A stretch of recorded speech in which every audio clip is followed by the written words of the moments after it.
Hey, backcountry.church, we are in a brand new series, and it's going to be a great series, 5 weeks, and it's all about what do you do when there's nothing you can do? What's your relationship with God like? When we question, where is God? And maybe things have happened to you that you were no part of, but it affected you, or you got sick, or a loved one left you, or whatever. Hey, we're going to talk all about that from examples from the Bible, principles from the Bible, and it's going to be really good. After this episode, I'm going to show you around the Appalachian Trail, and we did with two sons, 3 days, 2 nights. We did about 20-mile hike, 4,000 foot elevation gain, slept in 2 of the shelters on the trail here in Virginia. So great time. Make sure you get the notes. They're in our app and at our website.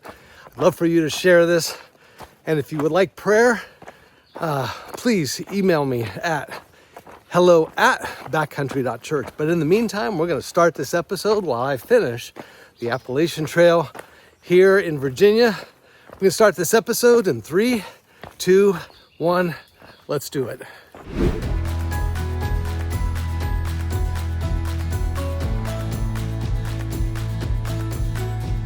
Well, hello, backcountry.church. Welcome to a brand new series called Trusting God When. Highly personal series, as we'll discover over the next 5 weeks, 5 episodes. Hope you can watch the whole thing. Make sure you download the notes in our app or at the website, backcountry.church. We're gonna dive right in.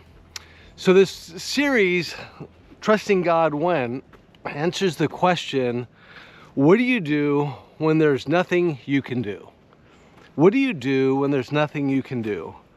What do you do when you find yourself in a set of circumstances and there's just no way to change it? You've tried everything, and maybe you haven't tried enough, but at the end, when you've tried everything you could possibly do, there's just no way to change it. There are problems you can solve, and some problems are just actually unsolvable. There are tensions that can be resolved, but some tensions remain unsolvable. And at some point in your life, you're going to find out that there are circumstances which there is nothing you can do about it. And in that season of life, when it is what it is, and it just looks like it's going to be that way, how do you trust God in those moments? And for some of you, it's your marriage. You didn't think it would turn out that way, like myself. Some of you, it's financially, your financial dreams aren't coming true, and actually they can't come true. For some of you, it's professionally. You thought it would lead to one particular way, and guess what? It didn't work out that way. Now it's too late to start over. It's too late to get that degree. It's too late to, fill in the bank. And again, for some of us, we haven't done what we could possibly do. But at the end, when you've tried everything, there is nothing you can do. How do you trust God when? For some of you, it's, health issues. It's debilitating, it's chronic, it's just gonna go on and on and on. They can treat it, but they can't cure it. And this is your new normal, this is your new reality. And how do you trust God during those seasons? And the season could last a lifetime, actually. In this series, we're not looking for a solution, because to be honest, for some circumstances there just is no solution. It's the new normal, and if you try to get a solution in place, you may end up creating a bigger problem, creating a new problem. So what are you gonna do? You can run, but you don't want to run. You can give up on your kids, but you don't want to give up your kids. You don't want to give up on your kids.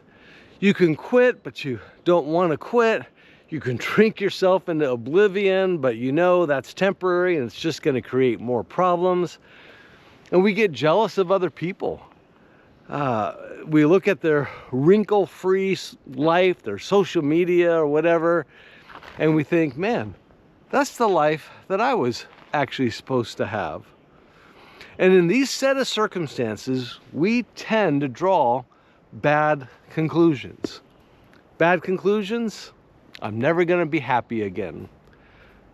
Life is over. There's nothing good can come from this. And there's no point in continuing on. And in reality, look, God is not absent. He's not apathetic, and he's not angry. Now, sometimes we feel like God is absent, actually. The main idea that I want to talk about today with a powerful story is when God is silent, he is not absent, he is not unconcerned, and he is not angry.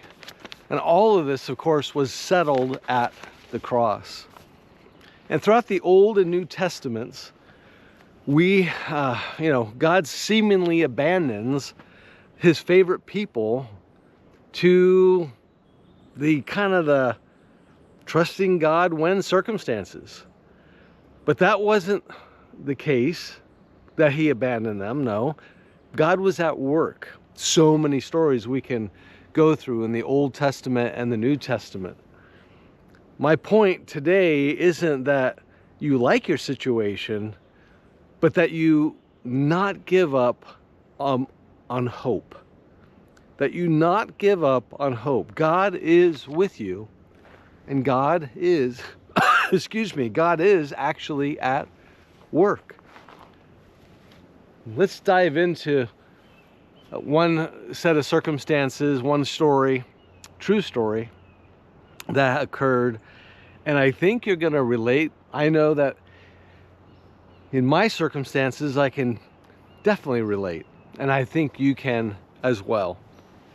So Jesus is in Galilee, and he's just finishing up giving his disciples specific instructions of how to go about their ministry.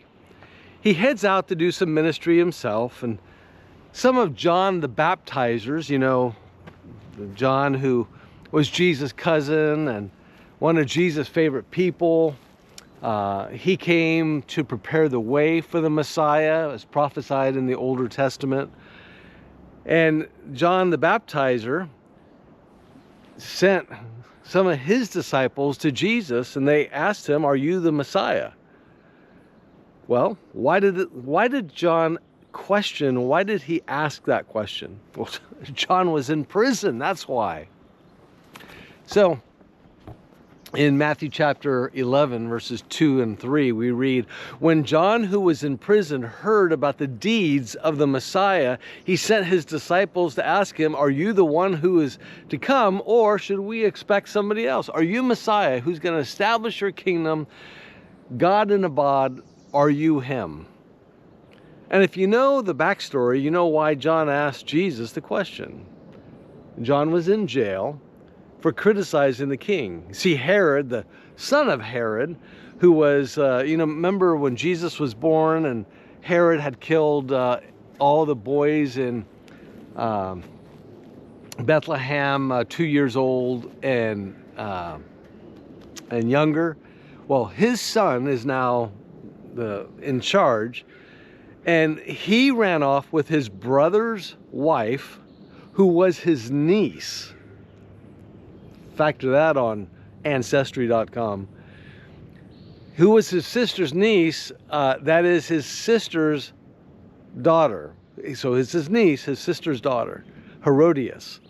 And John the Baptizer took every opportunity to talk about this evil. Herodias got tired of it and talked Herod into having him arrested and taken to Herod's palace. We'll talk about the location of that palace in a moment. Matthew 11, verse 11, when John's disciples asked Jesus, "Are you the one?" Truly I tell you, among those born of women, there has not arisen anyone greater than John the Baptist. In other words, John is the GOAT, greatest of all time, other than Jesus. Jesus was very clear. There's nobody greater than John. I mean, this guy laid it all out there. He's the original one. Man, there is something about this guy. No one was more important, not even fathers or mothers. Yep, John is doing all the right things. Note that. You might be doing all the right things. When Jesus heard that John had been put in prison. Okay, so Jesus hears John's arrested. He's put in prison. Now, what would you expect Jesus to do? Like, I mean, this is not only his relative, but he's the greatest of all time. I mean, when Jesus ride in to send angels to release him, to rescue him, would he bust him out? Would he visit him and encourage him? Remember the whole Matthew, you didn't visit me in prison and all that. Remember that? Wouldn't he maybe have sent John an edible arrangement, some loaves and fishes or something? When Jesus heard that John had been put in prison, what did Jesus do? He withdrew to Galilee. Leaving Nazareth, he went and lived in Capernaum. He went in the opposite direction of where John was, as far north as possible. I'm going to put on the screen here, if you're watching a map here, you'll see where John is and you'll see where Capernaum is. Jesus should have gone down there, brought a cake, visited him in prison. But instead, he heads in the opposite direction. And this, my friends, might be how you feel. Something bad happens in your life and you're expecting God to somehow ride in and show up. And in reality, like Jesus, he goes the opposite direction. We're in the desert and Jesus is at the lake. Hello. Can you at least visit? Bake me a cake? Send me a letter? Do something, for crying out loud. But it gets worse. John the Baptist is in a desert dungeon. I'll put a picture on the screen of where this is at. And Jesus literally is living on the lake, 130 miles away by land. You'll see Machaerus, which is where the prison was, and the view from Capernaum. Jesus literally is at the beach, and he had just heard that John was arrested. By the time John sends this message, his disciples to Jesus, he had now been in prison at least a year, maybe a year and a half. Meanwhile, Jesus is ministering, having a great time, and he's at the beach. Wow. So John sends his disciples to have them ask Jesus this question. John wants to know, are you really Messiah? Or is somebody else coming? I would question, and I do. I'm in this set of circumstances, there's nothing I can do about it. I didn't get myself into the situation. Where's God? Why do I feel like he's at the beach and I'm in the desert? Jesus says, tell John, I'm the one. Tell him about all the brokenhearted that I heal, the healings I've done, that I've set prisoners free, all the things I'm doing for everybody else. Go ahead and tell him that. That's what Jesus says. And this is our life.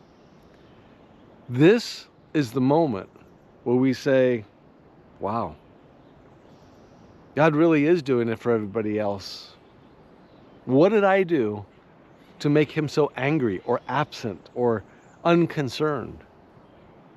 When you're hanging out in Machaerus, Jesus loves you the same as when you feel his presence.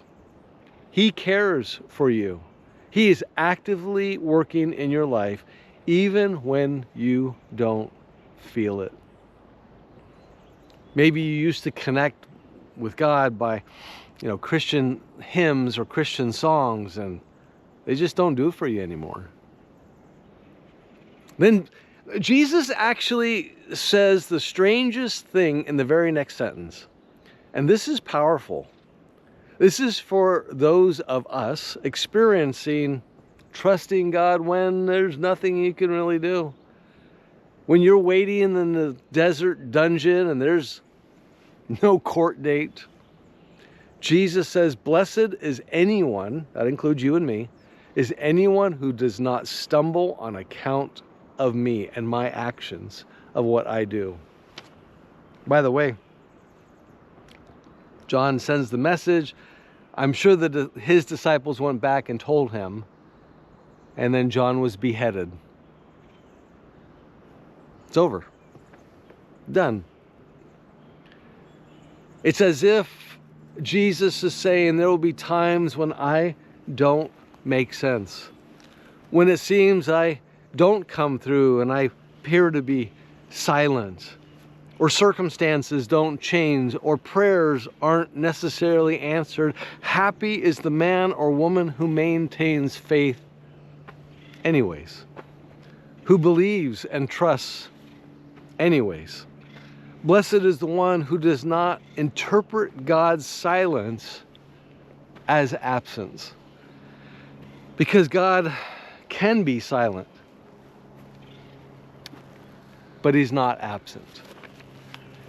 One other story I'll just mention here is found in John 11. This is sometime later, toward when Jesus is going to be crucified. This is about 2 weeks before, or 3 weeks, or whatever it is. Sometime later, Jesus and his guys are at the very spot where John used to baptize. And someone comes running with a message. Lord, the one you love is sick. That's referring to one of his best friends, Lazarus. He had just been with Lazarus. Now Lazarus is sick and he's going to die. Jesus knew who Lazarus was. Obviously they were close, which makes Jesus' reaction odd.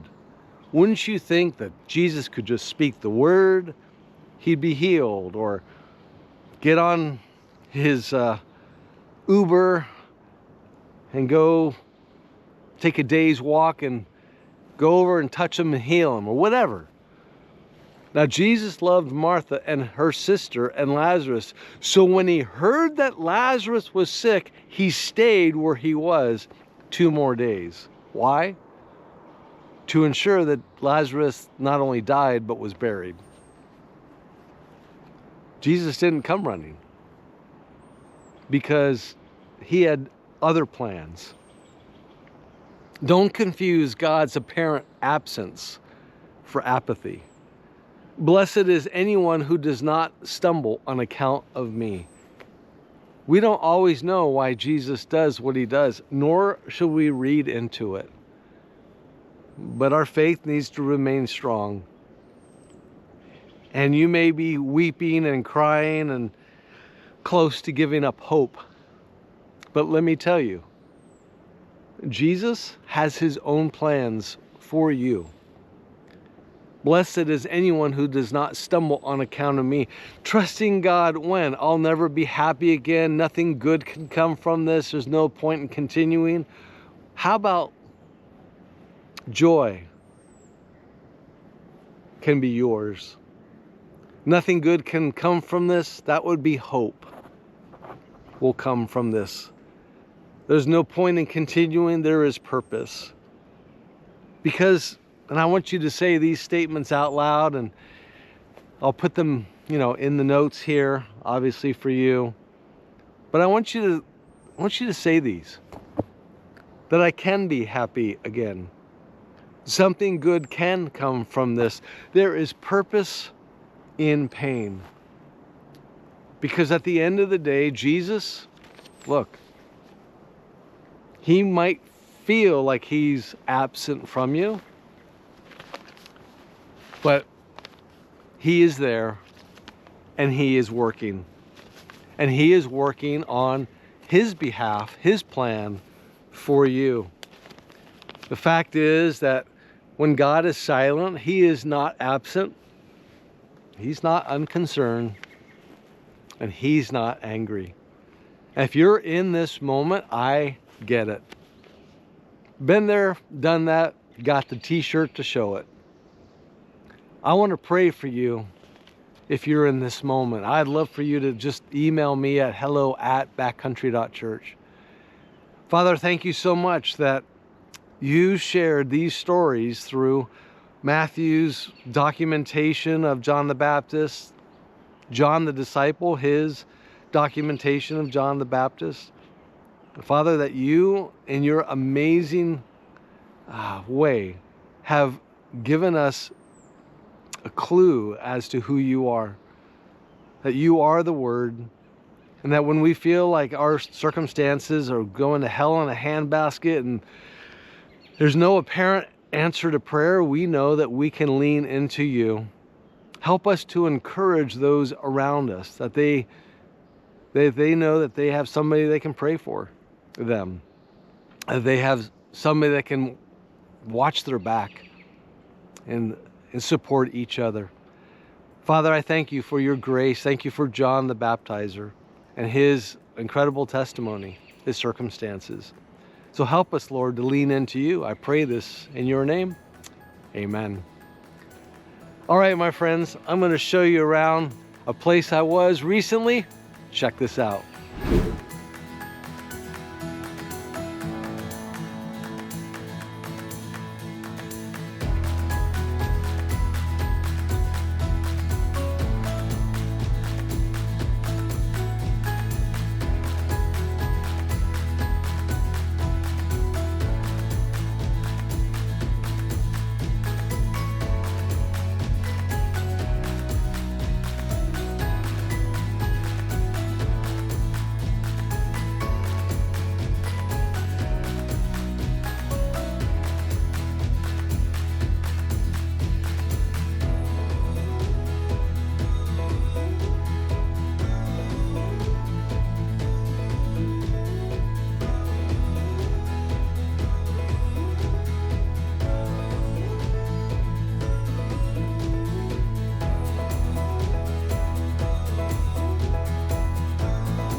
By the way, if you go to the Apple App Store or Google Play Download backcountry.church app. Join us there.